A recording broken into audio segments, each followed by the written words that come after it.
Here we have the new starter that's going in the car. It is a high torque gear reduction replacement starter. It's from a company called Western Starter in Richmond. And this is way smaller. You can see it's much smaller than what the original one will be, more powerful and lighter than what's coming out of the car. So I'll get to work. I'll get the old one out of the car and we'll compare the old one and the new one side by side. And today we got the 73 Deville.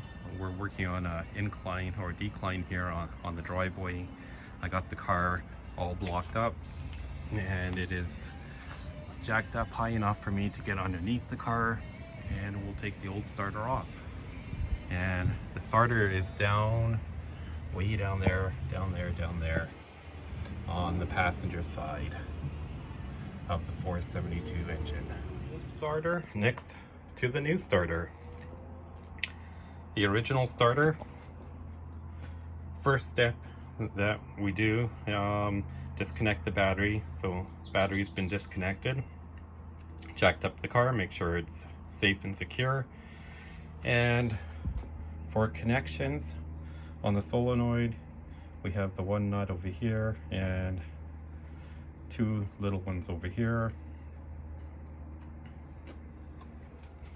And there's two bolts right there that hold the starter in place, as well as this bracket.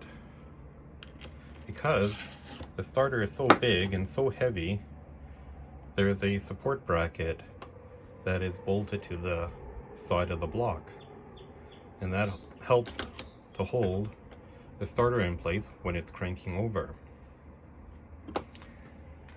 The new one, as you can see, it's much smaller and lighter. This takes me 2 hands to lift it up.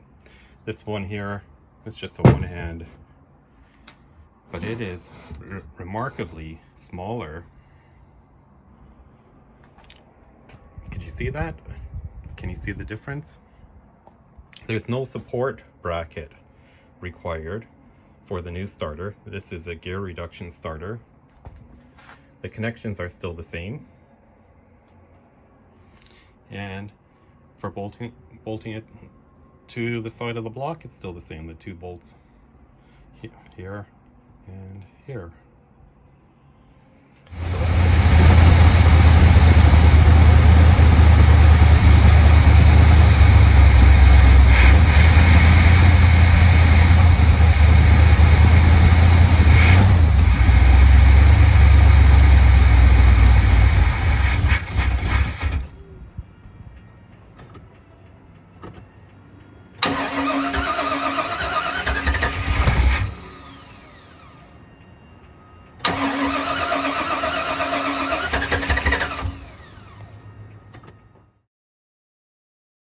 It was a plugged vented gas cap that was causing the engine to stall. All is good now.